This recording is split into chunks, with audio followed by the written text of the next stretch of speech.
Outdoor adventure won't wait for engine problems. Things like hard starts, rough performance, and lost fuel economy are often caused by fuel gum and varnish buildup. Seafoam can help your engine run better and last longer. Simply pour a can in your gas tank. Hunters and anglers rely on Seafoam to keep their engines running the way it should the entire season. Pick up a can of Seafoam today at your local auto parts store or visit seafoamworks.com to learn more.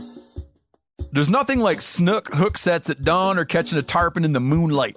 Find your next fishing trip made easy on fishingbooker.com and experience the magic of the Sunshine State or any other destination on your fishing bucket list.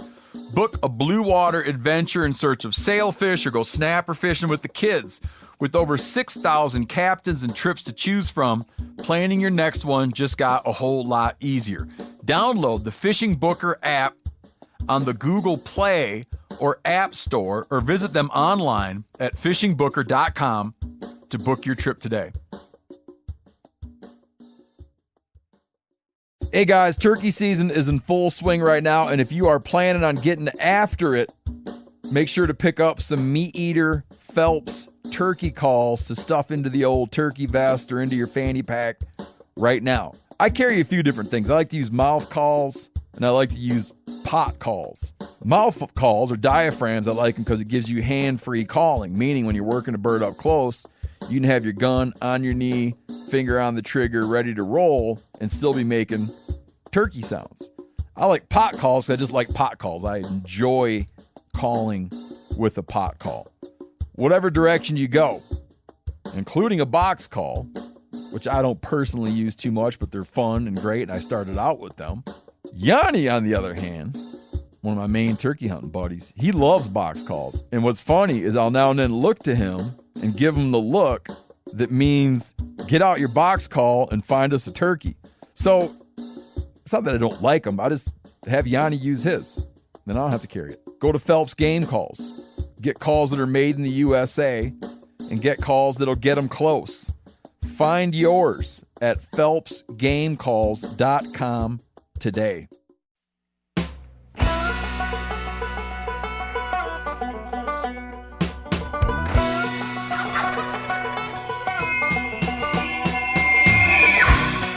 Welcome back to another episode of Cutting the Distance podcast. I'm Dirk Durham. With spring bear season right around the corner and folks getting ready to set their baits, I thought now would be a great time to air this episode. I recorded this podcast last year in the spring of 2022 in the great state of Wyoming with my good buddies Cody Wilson and Phelps Game Calls business manager Corey Paulsen. Now, we recorded this episode without any fancy podcasting gear. I'm gonna admit it was with my iPhone, so it may sound a little different than normal. So let's dive right into the conversation.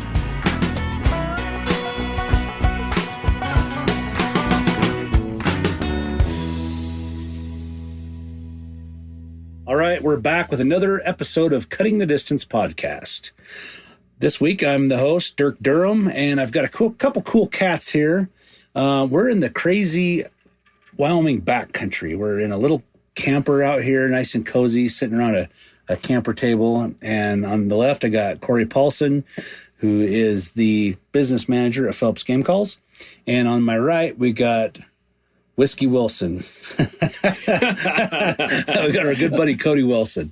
Cody invited us to come over and do a bear hunt this spring, and Corey kind of planted the seed or something with him at the Western Hunting Expo last winter, and here we are. So how'd you do that? Did you like arm wrestle him or something, or make a bet, or what? How did he lose and make him bring us to Wyoming? I'm a firm believer in I'm more lucky than good in most cases. So I just kind of lucked out that Cody lives in this fantastic place with bears that you can bait. And with the fact that Washington State, my home state, has eliminated the spring bear hunt, I saw the opportunity with Cody, and I just, was one of those folks that realizes that there's only so many places you can hunt spring bears. And knowing that Cody lives here in Wyoming, I just started asking questions, and lo and behold, he's an expert at this spring bear hunting game. Right on. Well, let me give you a little background on Cody. He's a kind of an all-around hunter. He's an excellent elk caller, elk hunter. He's a guide. He guides hunters in the fall sometimes. Goes out with a lot of friends hunting. He works in the natural gas fields, and just a hell of a good guy. Helps out with Phelps in the booth a lot of times at the trade shows. He's a good hand. Just a really good friend. He's been with Jason a few times elk hunting, and anyway. It's a pleasure to come over here and be hosted by you, man. Yeah, no, it's been super awesome. I'm glad you guys came. I'm no expert, but it's just fun to get out in the spring and go chase bears. So, yeah. So Cody, he's been baiting bears for a lot of years, and this spring he's been working hard baiting bears. It's funny, we've been having kind of a talk back and forth that you talk about all sorts of stuff, and I think there's kind of a sentiment amongst some hunters that, oh, you guys shot a bear over bait. Oh, that's way too easy. Why don't you do something that's hard? Or why don't you that's kind of like the lazy man's way. And, I feel like that perspective's a little bit narrow-minded. Maybe they see on hunting videos, maybe they just see a bear coming into a bait and somebody, shooting it or whatever, and they just don't see all the work that goes on behind the scenes. But Cody was telling us we kind of pried it out of him. I don't think he really want to tell us how much work he put into this, where I actually feel pretty bad. He's worked his ass off putting baits out, starting super early, just as soon as he could. And man, you got to tell us about that. You tell everybody about that. I mean, it's a pretty interesting perspective, which I wouldn't call the least bit lazy. Yeah, so it all starts in the spring. Usually March, I'm gearing up, checking snowmobiles, making sure they're running, stuff like that. So like this winter's been really tough. Everybody knows that. We've had a lot of snowfall, very high snowpack. So getting into some of these baits and some of the places that I go hadn't been very accessible this year. So snowmobile's kind of the route that I took to get these baits in, to get bait in them. But it all starts in March, and lo and behold, some of these areas don't let you use anything processed.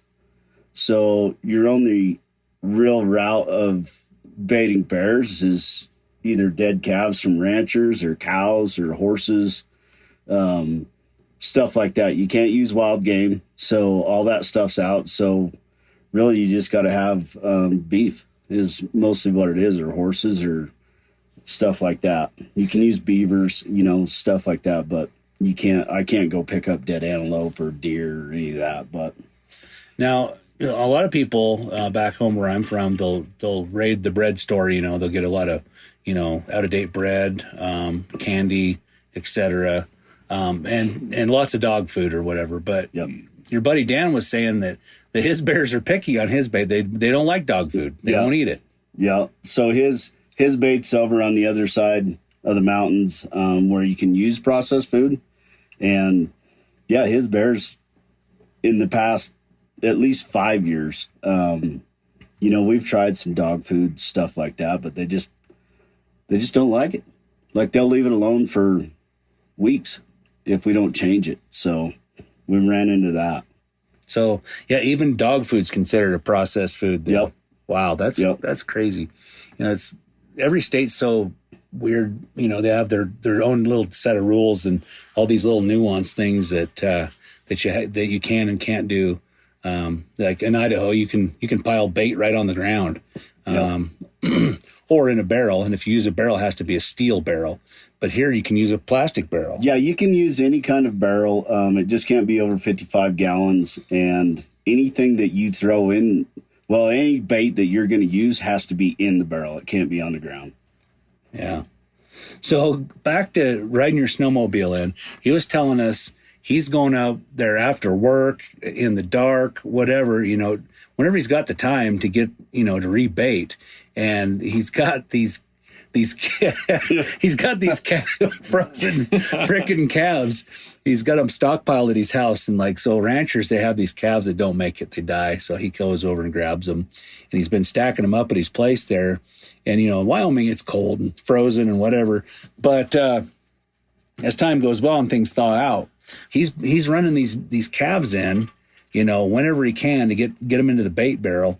And I mean, it's not easy. Like he kind of described like what you have to go through to get those calves in the barrel. Yeah. So all these calves that I'd stockpiled, I would pull 2 or 3 out, throw them in the back of my truck, jump snowmobile on, go up there. And I would use just these ice fishermen use these big, deep sleds.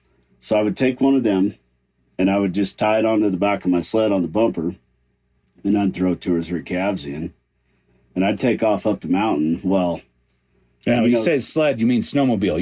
You're riding a snowmobile, but you're pulling the sled. I'm pulling a sled. Got it. Gotcha. And the problem with the snow this time of year, it just goes to shit, and the bottom falls out of it.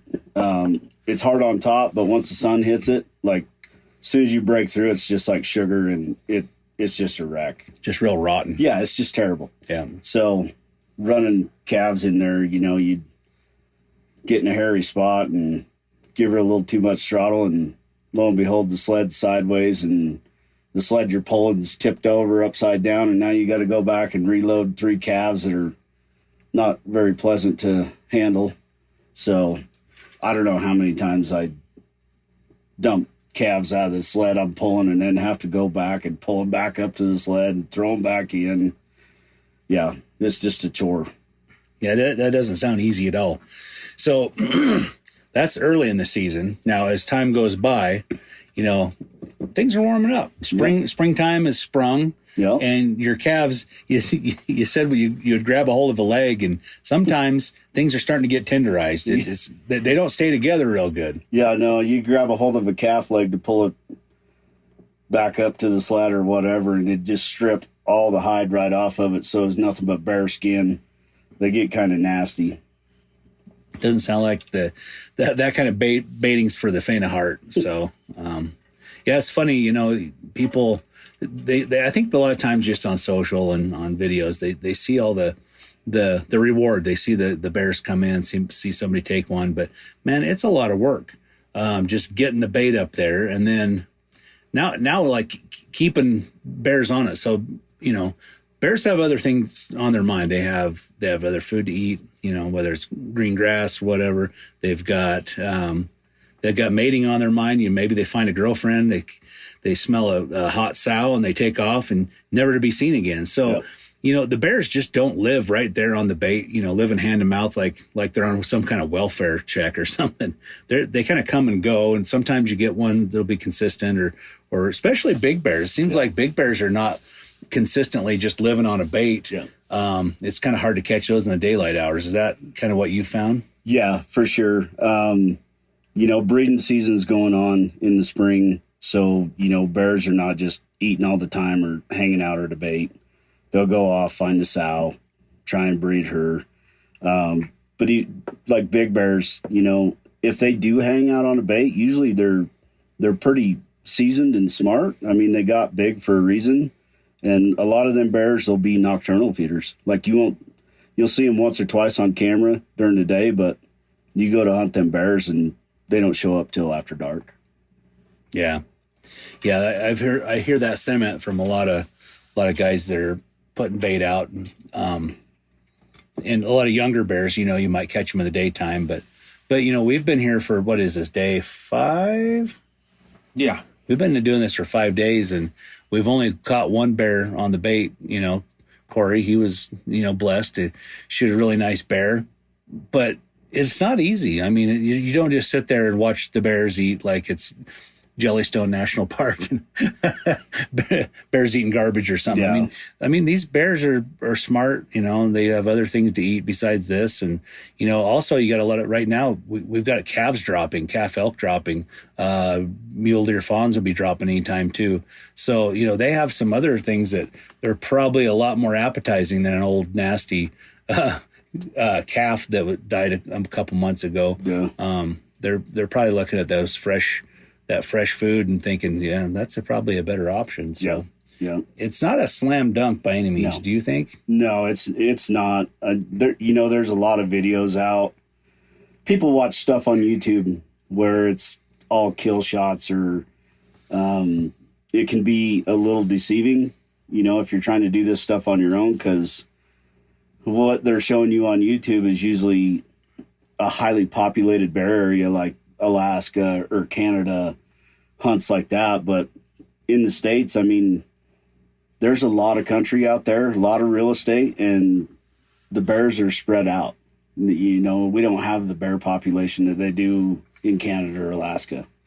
But yeah. Now, let's switch gears here a little bit back to what we're putting on the bait. So one of the baits we rebaited, old Dan's bait over there, we've been checking it out too, and there's been some bears on it off and on. But we thought we would probably maybe kind of get the bears coming on it again by doing doing some bear crack. You were basically a backcountry meth cook, if you will. You were cooking some stuff, and I might have even sampled it a little bit. I mean, it tasted good. I mean, I can see why a bear would like it. Yeah. I'm probably not going to taste the calves, but the bear crack was delicious. So, yeah, tell our listeners about your process there was to cook up this bear crack, and why do you think bears like it? Yeah, it's just a mixture of sweets, really, is all it is. And the reason I like cooking it at the bait is to get that scent out there. I want it to waif out through the trees and get that scent out there so then bears smell it. But it's really all it is I just take some syrup, a gallon of that, marshmallows, Jell-O mix, and just mix it all together and get it boiling hot to where the marshmallows just melt into that syrup and the Jell-O mix, and just it kind of makes like a malt, and then I just dump it all over the bait. But I like to get it boiling to where that scent is just wafting out through the trees. And it kind of boils over the sides too, and it gets on the coals and hot coals, and that really makes a lot of smell too. Yeah, absolutely. Yeah. I mean, dumping a little on the ground, or if it spills out of the pot or out of the tin or whatever, not a big deal. It's just adding scent. Yeah, it smelled really good. And now I know some people kind of get extravagant with that stuff, they might even fry bacon right there. They fry up a bunch of bacon, got their bacon grease, or maybe they get some old secondhand fryer grease from the local convenience store or whatever. Get that stuff cooking and pour some of that oil on the coals when they're done to stink it up. But we were more trying to appeal to the sweet side. And what was our secret? So we had some Lucky Charms. Some Lucky Charms. Well, I think it was the bag version. Yeah, it was the generic version Lucky Charms, same concept. Just throwing some sweet stuff in there. Some donuts. Got to have some donuts. Jelly filled. They like them. Oh yeah, I liked them too. They're good. We didn't buy the day olds. They didn't have any of those. They didn't have any like old nasty ones that's been sitting around. They're going to throw out. We had to buy the fresh ones, and I'm like, hey Cody, get me that one. I want the raspberry jelly one right there. So Corey and I both. Which one did you get? I was jelly. Yeah, you get a jelly one too? Fan. Oh yeah. I didn't know, and then we got some fancy ones with sprinkles and stuff. I didn't know these bears. I mean, they're living right. I mean, they get the good stuff. Yeah.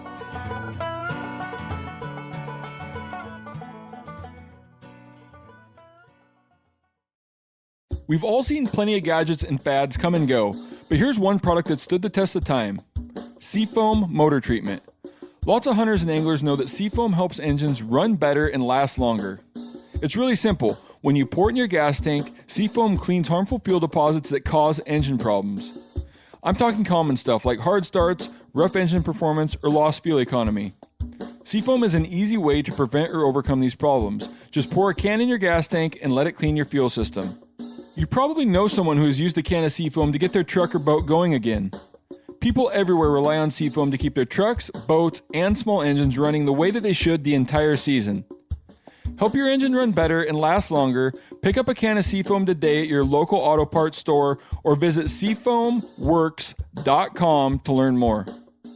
There's nothing like snook hook sets at dawn or catching a tarpon in the moonlight. Find your next fishing trip made easy on fishingbooker.com and experience the magic of the Sunshine State or any other destination on your fishing bucket list. Book a blue water adventure in search of sailfish or go snapper fishing with the kids.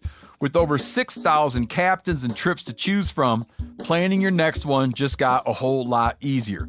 Download the Fishing Booker app on the Google Play or App Store, or visit them online at fishingbooker.com to book your trip today. Hey guys, turkey season is in full swing right now, and if you are planning on getting after it, make sure to pick up some Meat Eater Phelps turkey calls to stuff into the old turkey vest or into your fanny pack right now. I carry a few different things. I like to use mouth calls, and I like to use pot calls. Mouth calls or diaphragms, I like them because it gives you hand-free calling, meaning when you're working a bird up close, you can have your gun on your knee, finger on the trigger, ready to roll, and still be making turkey sounds.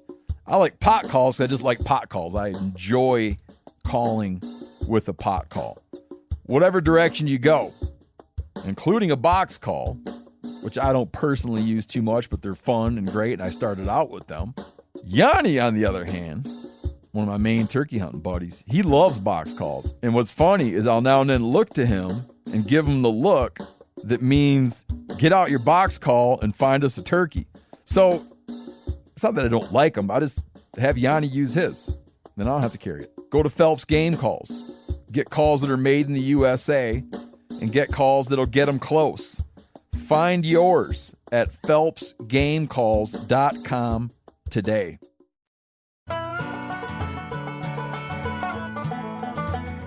So fast forward, like we did that, made all this effort in the later afternoon, you know. Yeah.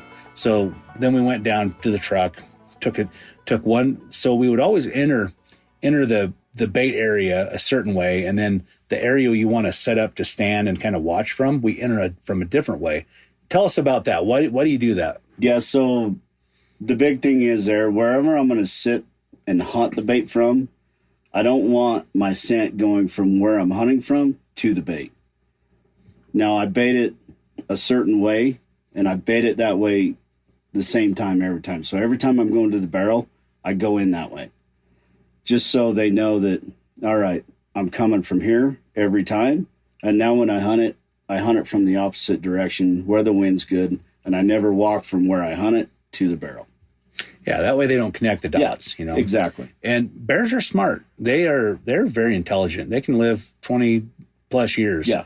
And they catch on to man and their little tricks and little things they do. So that's a good tip. So okay, we set up the bear crack, we burn it. I had a little bit of it. It was delicious. I wanted more, but you guys were looking at me kind of funny. And I'm like, okay, I'm only going to eat one marshmallow, but damn it, I wanted two or three of them. They were good.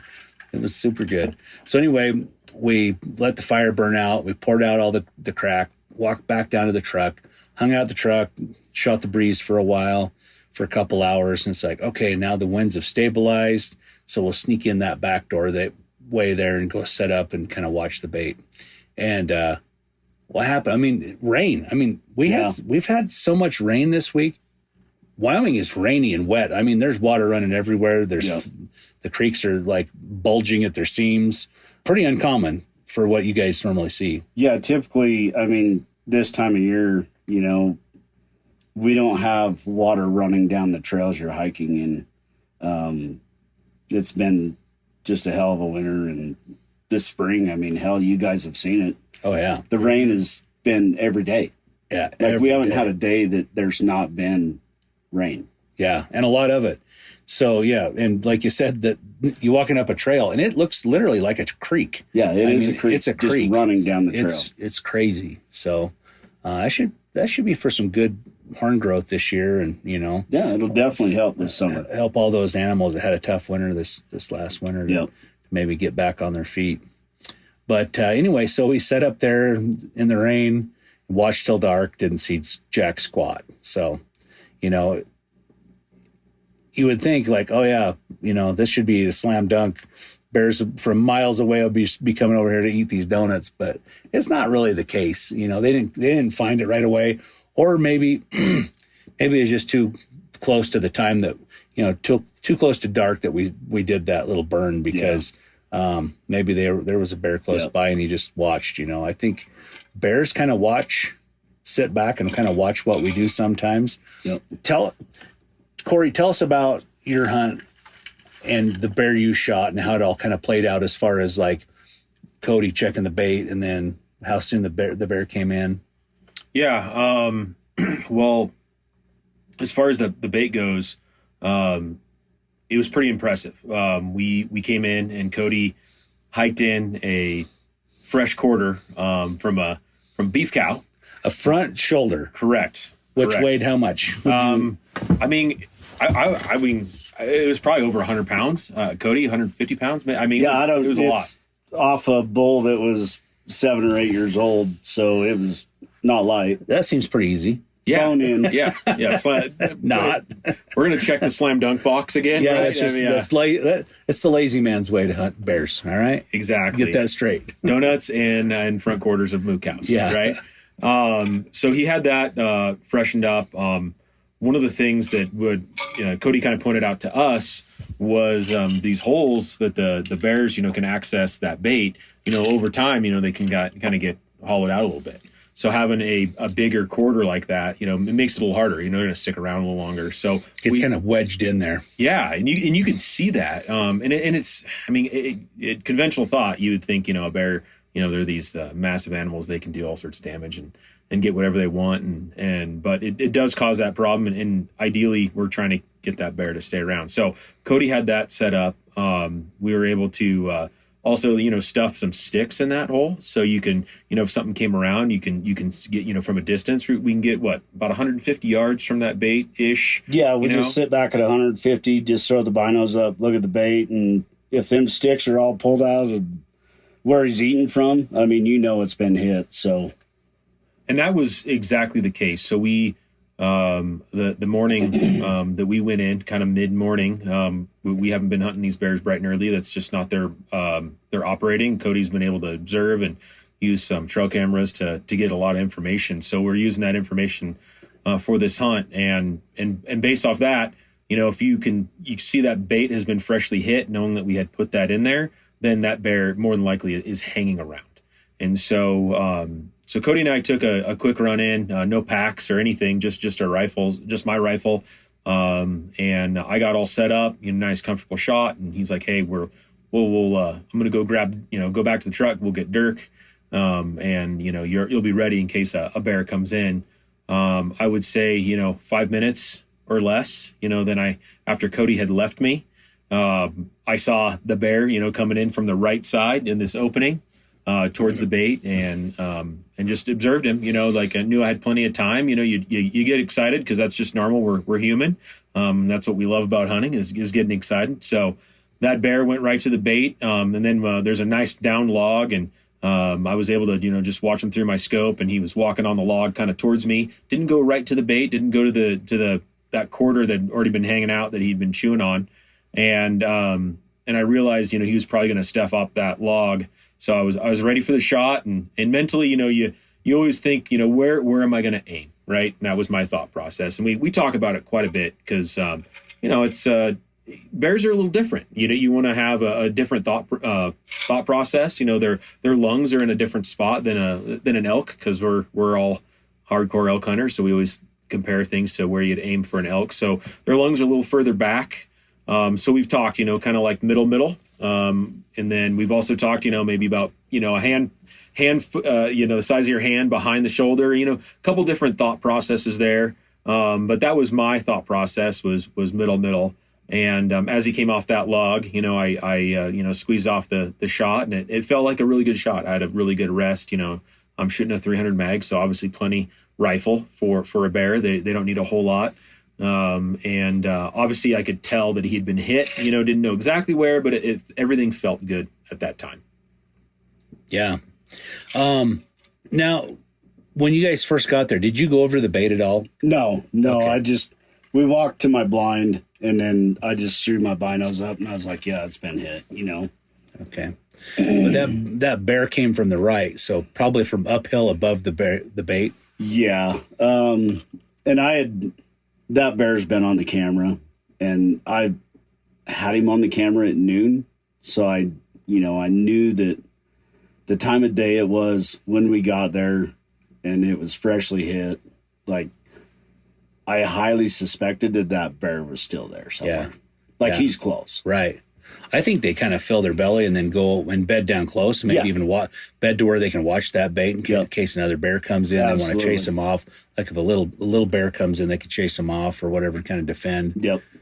Or maybe watch for their buddy Cody that brings goodies and drops them off to them. Yeah. Yeah. That's awesome. Well, we're still trying to find a bear for me. Since it's so easy and everybody can do it. We've been packing more bait in and we just haven't had any luck for me yet, which is okay. But the weather's been kind of weird, and I'll say wet, rainy weather has not been a big producer for bears for me. I feel like, nicer, clearer days, bears seem to be moving around a little better. They don't like, they're kind of like me. I don't like hunting in the rain, and they don't like hanging out in the rain either. So, on top of that, it pushes all the scent down that your barrel's putting off, stuff like that. But the rain definitely doesn't help. Right. Yeah, exactly. So tomorrow we're going to get up.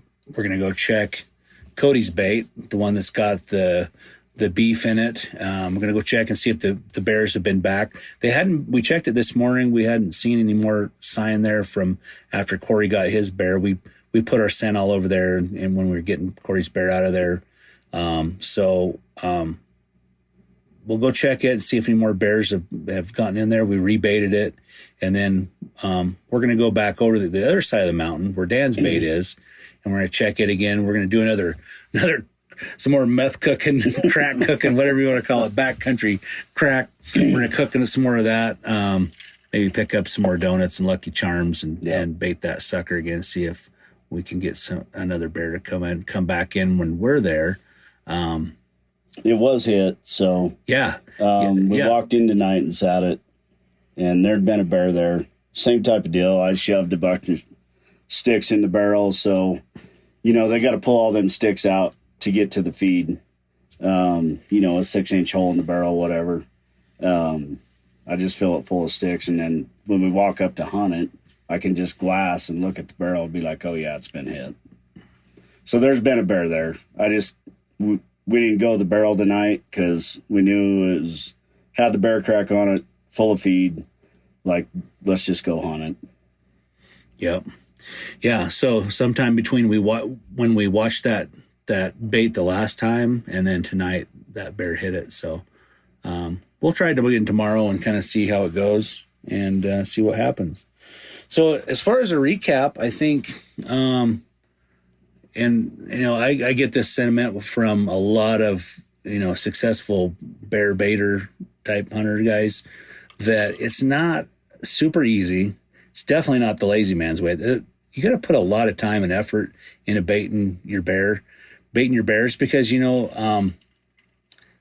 if you run out of bait, the bears eat it all. They're going to lose interest and leave. So you got to keep that thing full. You have to make the time to get up there. And a lot of times it's pretty physical. We're not like hunting 100 yards off the road or, the minimum legal distance. I mean, we're hiking a bit, enough to where if you're hauling any amount of bait in there, it does take a lot of effort. So I think it's super fun to bait bears. It's just going to take you some effort. Also, best practices, figure out what your bears like to eat. If they don't like dog food or they're not liking something, don't keep trying to feed them that. Just experiment till you find something they like.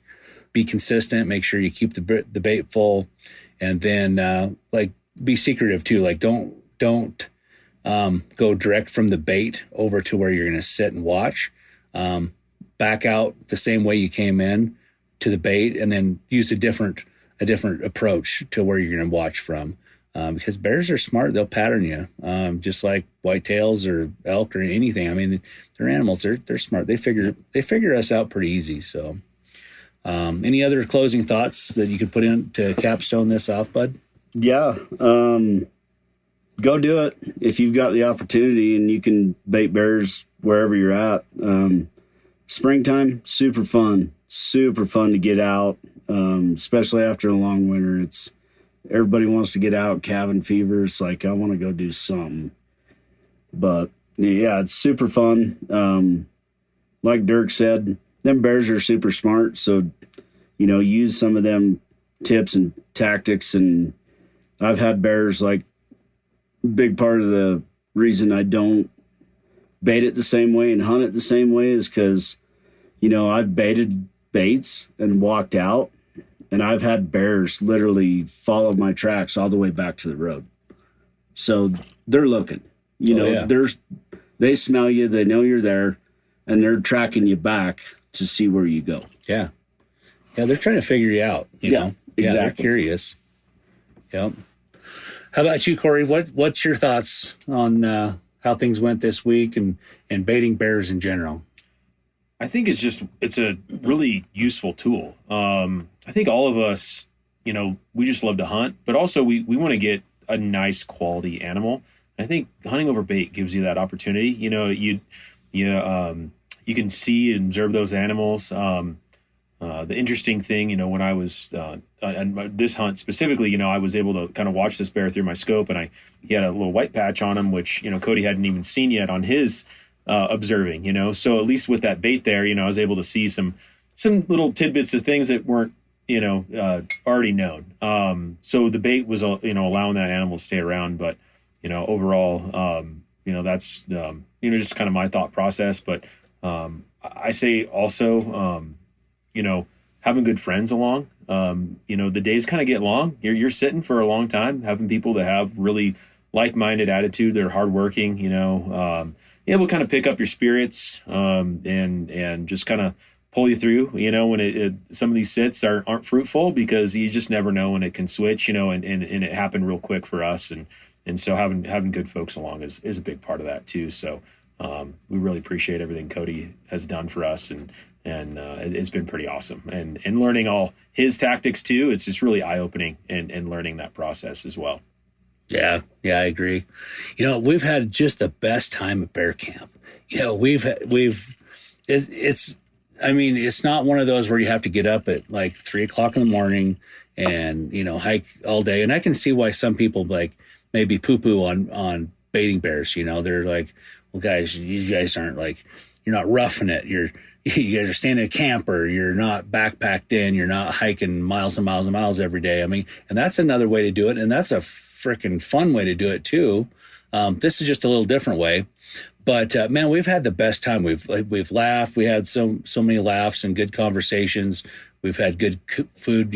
Cody's cooked for us, and it's just been a blast. And as far as just baits in general too, like another thing I'd like to touch on is with a bait. Let's say a sow comes in and you get to observe for a while, and pretty soon, okay, now she's got cubs, and it becomes evident. It's gonna hold her, hold that bear's attention a little longer, to where maybe you see that she has cubs, and that way you don't want to take a sow with cubs. In Wyoming, it's illegal. It is to take a sow with cubs. So sometimes when you're out, glassing or spot and stalk or just incidental bear hunting, yep. Maybe you don't always see those little guys. They're pretty. They can be pretty small, and there could be some brush there. You don't see them. They're really hard to. I've had that happen before, where I just didn't see the cub until later on. It's just so you have to really be careful when you're not at a bait. You have to be careful either way. But I feel like at a bait, and it's kind of like dogs, hunting with dogs too. Yeah. You can really be sure of your target to make sure you make the right decision. Well, and sometimes them sows, they'll run cubs up trees until they know it's safe or whatever. So you may not even see the cubs till 5 or 10 minutes after, So you really, if you suspect it's a sow, I usually encourage people to wait. We'd rather take boars and not shoot sows. Yeah. But I encourage people to wait, because you never know. Maybe she ran them up a tree and they're just hanging out up a tree, and then she's not going to let them come down until it's safe. Right. Right. Well, man, I can't thank you enough for having us over, bear hunting. I know you've busted your tail a lot to make sure there was some baits here. but it sounds like that's something you do every year anyway, and you love it. Yeah. And we thank you for the opportunity to come and do it. And thanks everybody for listening. We're going to try to get some more bear baiting podcasts in the cooker here coming up. So stay tuned, and we'll see you on the next episode.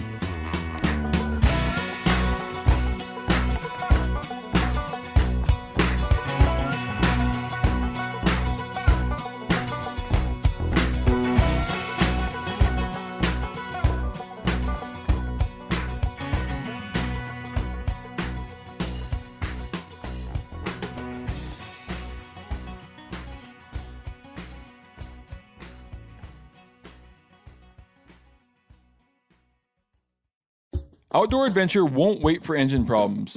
Things like hard starts, rough performance, and lost fuel economy are often caused by fuel gum and varnish buildup. Seafoam can help your engine run better and last longer. Simply pour a can in your gas tank. Hunters and anglers rely on Seafoam to keep their engines running the way it should the entire season. Pick up a can of Seafoam today at your local auto parts store or visit seafoamworks.com to learn more.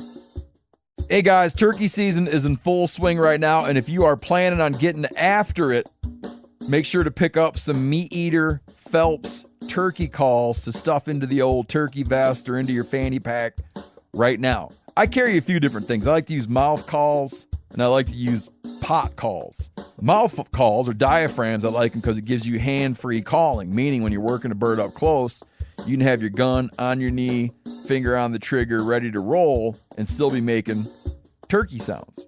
I like pot calls. I just like pot calls. I enjoy calling with a pot call. Whatever direction you go, including a box call, which I don't personally use too much, but they're fun and great, and I started out with them. Yanni, on the other hand, one of my main turkey hunting buddies, he loves box calls. And what's funny is I'll now and then look to him and give him the look that means get out your box call and find us a turkey. So it's not that I don't like them. I just have Yanni use his. Then I don't have to carry it. Go to Phelps Game Calls. Get calls that are made in the USA and get calls that'll get them close. Find yours at phelpsgamecalls.com today.